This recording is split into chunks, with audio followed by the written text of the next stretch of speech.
నల్గొండ జిల్లా చిట్యాల మండలం గుండ్రాంపల్లిలో శ్రీపతి ల్యాబ్ లో భారీ పేలుడు సంభవించింది. భారీ శబ్దంతో రియాక్టర్ బ్లాస్ట్ అయింది. దీంతో కార్మికులు భయాందోళనకు గురయ్యారు. రియాక్టర్ పేలిన శబ్దం చాలా దూరం వరకు వినపడిందని స్థానికులు చెబుతున్నారు. రియాక్టర్ పేలటంతో ల్యాబ్ పరిసర ప్రాంతాల్లో దట్టమైన పొగ కమ్ముకుంది. హైదరాబాద్ విజయవాడ జాతీయ రహదారిని పొగ కమ్మేసింది. వాహనదారులు ఇబ్బందులు పడ్డారు. ప్రమాదంలో ఎంతమంది గాయపడ్డారనే వివరాలు బయటకు రాలేదు. ఈ వివరాలను ల్యాబ్ యాజమాన్యం గోప్యంగా ఉంచుతుందన్న ఆరోపణలు వస్తున్నాయి.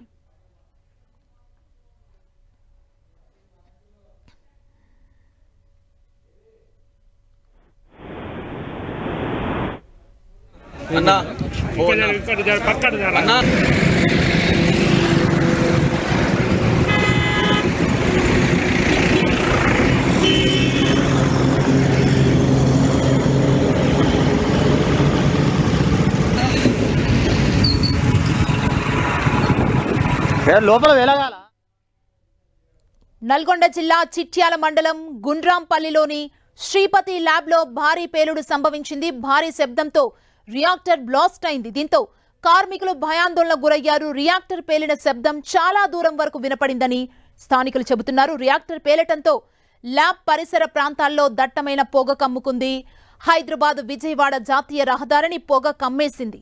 వాహనదారులు ఇబ్బందులు పడ్డారు. ప్రమాదంలో ఎంతమంది గాయపడ్డారనే వివరాలు బయటకు రాలేదు. ఈ వివరాలను ల్యాబ్ యాజమాన్యం గోప్యంగా ఉంచుతుందన్న ఆరోపణలు వస్తున్నాయి. మరింత సమాచారం మా ప్రతినిధి చంద్రశేఖర్ అందిస్తారు. చంద్రశేఖర్,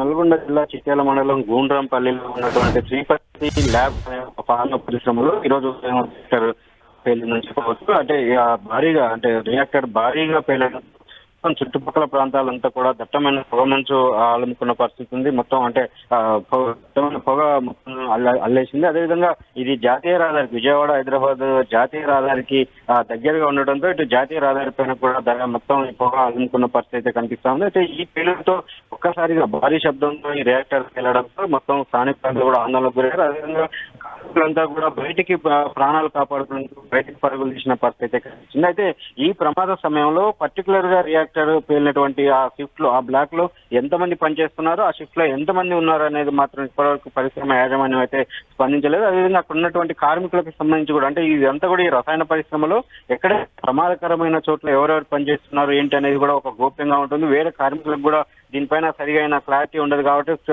వేరే కార్మికులను సంప్రదించినప్పుడు కూడా దానిపైన ఎవరికి కూడా క్లారిటీ లేనట్టు అయితే తెలుస్తా ఉంది. అయితే దీనిపైన ఇటు యాజమాన్యం స్పందించేంత వరకు కూడా ఎంతమంది గాయాలయ్యాయి, కనీసం అందులో ఎవరైనా క్యాజువాలిటీస్ ఉన్నాయి, ఇవన్నీ కూడా వాళ్ళు స్పందిస్తూనే తెలిసే అవకాశం ఉంటుంది. లేదంటే ఆ పర్టికులర్ సెక్షన్ కి సంబంధించి ఎవరైనా బయటికి వచ్చి ఆ వివరాలు చెప్తే తెలిసే అవకాశం ఉంటుంది. కాబట్టి దీనిపైన ఇటు బయట ఉన్నటువంటి కుటుంబ సభ్యులు అయితే ఆందోళనకు గురవుతున్నారు. అంటే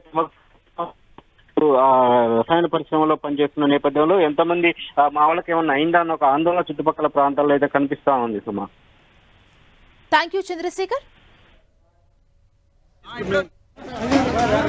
Get